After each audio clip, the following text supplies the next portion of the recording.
Hello and welcome to Mr. Rocks 1 year anniversary of Sonny Barger, aka Ralph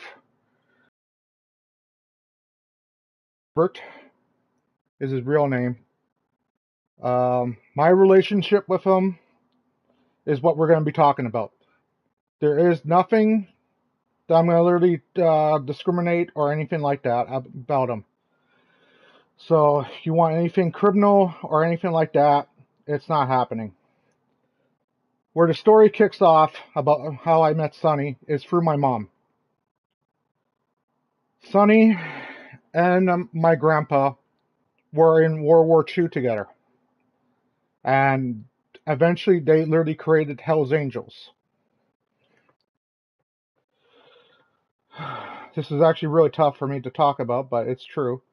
They created it in a way with help back in, I think, 1956, I think they created it or something like that. Because they were originally in California or something like that, I was told. So, yeah. So my grandpa and Sonny literally started it. Then my mom was born in 1969.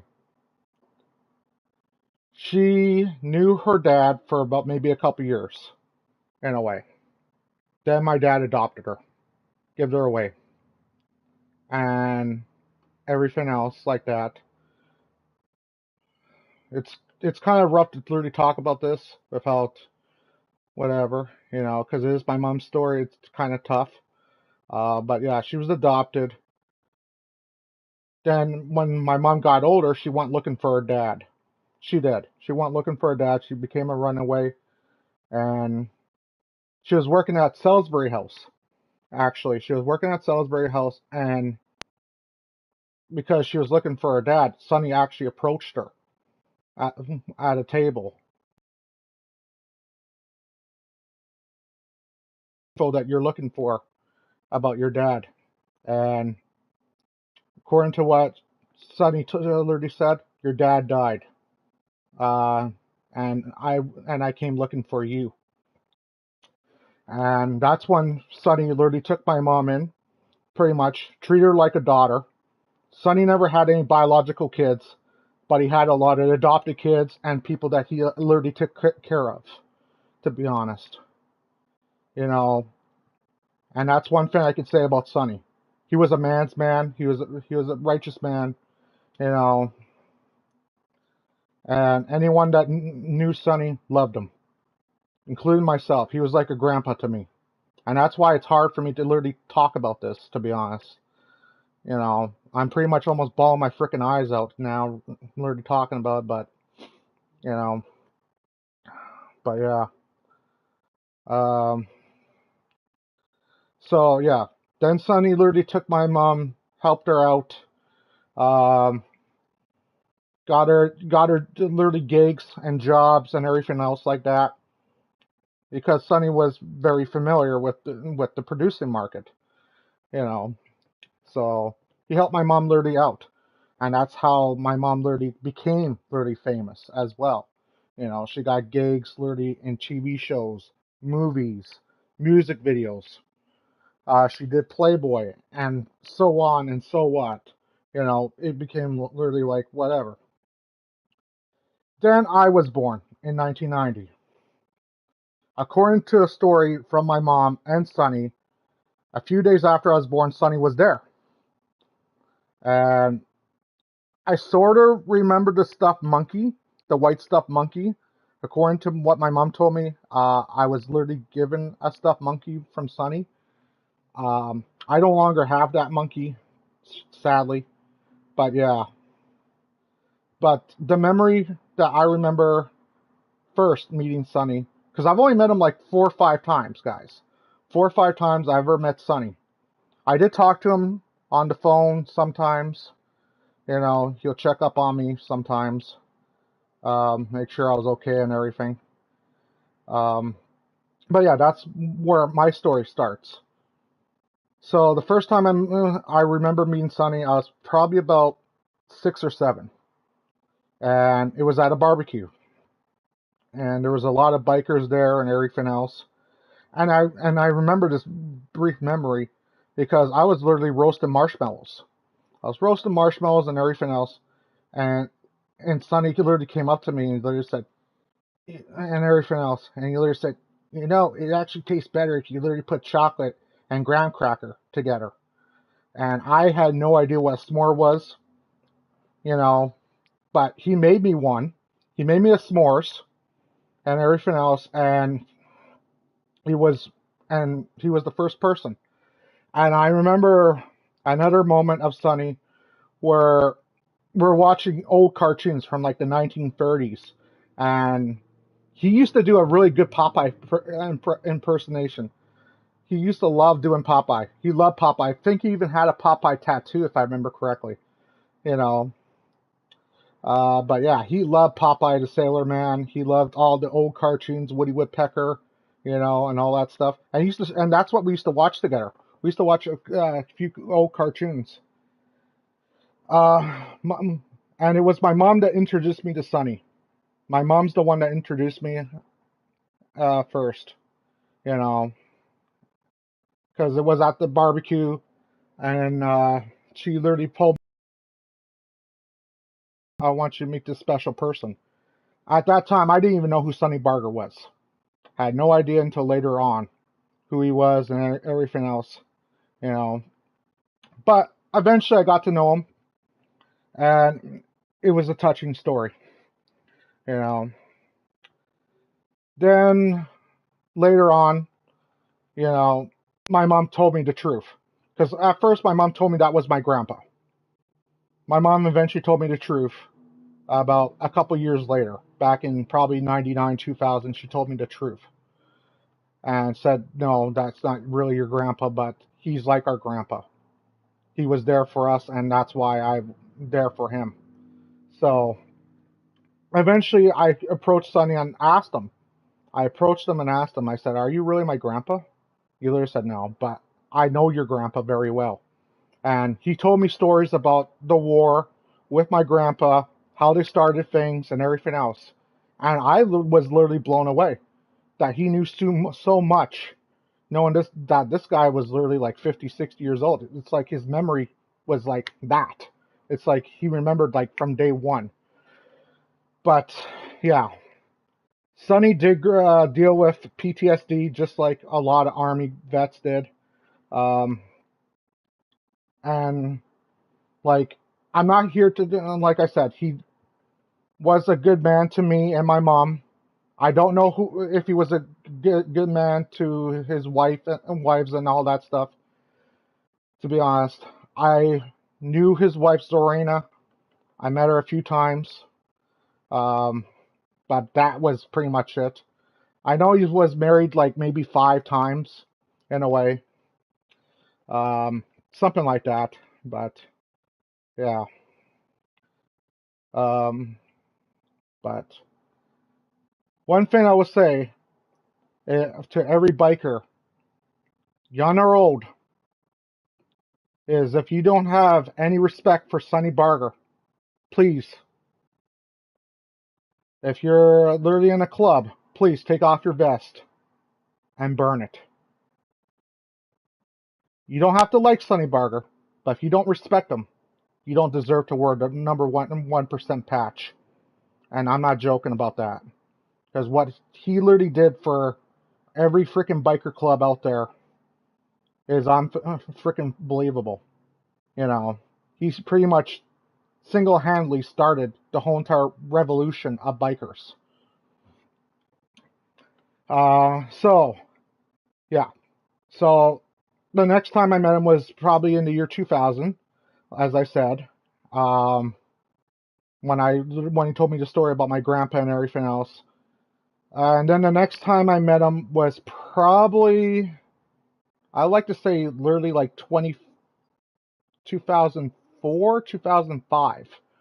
Somewhere right around that time was the next time I met him. I didn't meet him very often. It was always like a few years in between. I would go see Sonny or something like that. But yeah. I remember he was, it was 05. It was 05. That's right, because I just graduated junior high, and he literally was proud of me because technically I was literally a guy that literally got his shit together. I was about to go into high school, and I remember Sonny, my mom, and everyone else being proud of me at the time. So yeah, it was '05 and everything else, and yeah, and I remember Sonny giving me a hug and literally like graduating and all that. Then the next time I met Sonny in a way would have been probably, and that's when he wanted me to be on Sons of Anarchy. This was an interesting story because yeah, he wanted me to be on Sons. I did not want to be on Chibi. Chibi, I sometimes did. Don't get me wrong, I was on Chibi a couple times. I was on the news a couple times because I was top student. Florence Nightingale back in 2002, so I was on the news for that. I was on Chibi a few other times. I don't like being on Chibi. My mom did. My mom loved to be on TV, you know. But me, on the other hand, it wasn't for me. But I remember him asking me to literally be in Sons, and I had no idea who Kurt Sutter was. I thought he was a cop. And that's why I literally told Sonny, I have a funny feeling. Because technically, Kurt Sutter was asking way too many questions. Did I meet Kurt Sutter? I met him literally, I think, once. In a way, I met Kurt Sutter once. And if anyone knows, he's the creator of Sons of Anarchy. And I just didn't feel right with him, knowing that he was asking so many questions about biker society, the lifestyle, everything else. And yes, I don't mind Sons of Anarchy, don't get me wrong. It was a good TV show, but some of the shit was Hollywood, you know, like any other show. Some of it wasn't even true, you know. Um, like, for instance, in the show where Opie gets killed, you know, Jax would have got killed in season 5 if he was a rat like that, you know, instead of Opie. Um, but I understand why they did it.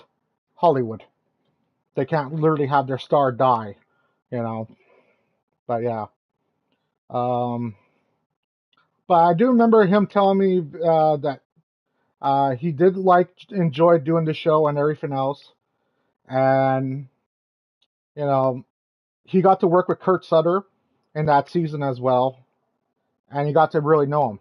He and Kurt Sutter and frickin' Sonny became close frickin' brothers later down the road, and it was kind of interesting, you know, because this guy was pretty much just a frickin' documentary, or you know, who I thought was a cop, you know. So yeah, um, and then the next time I met Sonny would probably been in like 2013, I believe. I think it was 2013 or 2012. It was somewhere right around there. And like I said, um, the reason why I'm not putting locations roughly is because it's really hard for me to literally pinpoint the location in a way. I know the barbecue was literally at Sonny's house because I remember that, but it's really hard for me to really remember the locations. Like I literally told you guys before, I used to travel quite a bit, so it's really hard for me to remember the location. But I do remember meeting them in literally 2012, 2013, and the last time I met Sonny was in 2017, 2018. The last time I ever met Sonny was right here in Winnipeg, because he came down back in literally 2017, 2018 to check up on my mom, to be honest. My mom was going for a difficult time at the time. She literally had health problems. And I literally called Sonny, and Sonny came down to check up on my mom. And I still remember the final words that Sonny ever said to me before I ever um, before we ever literally seen each other again.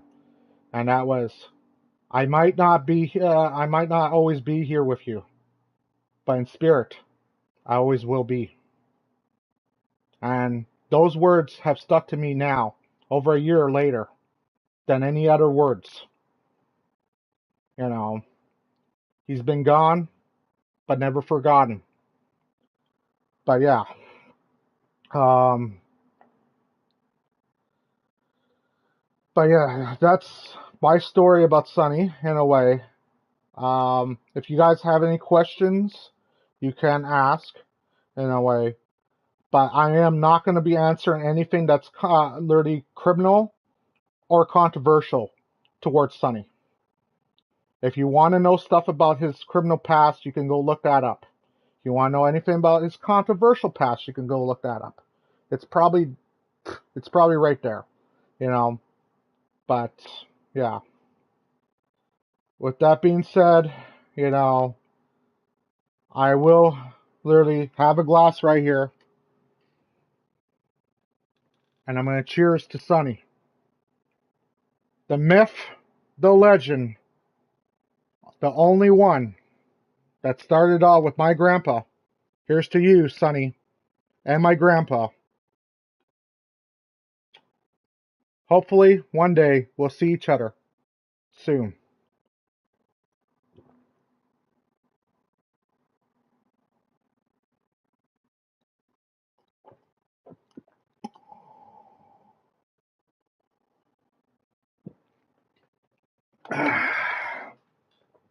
And if you guys want to know what that was Jack Daniels and root beer. But yeah.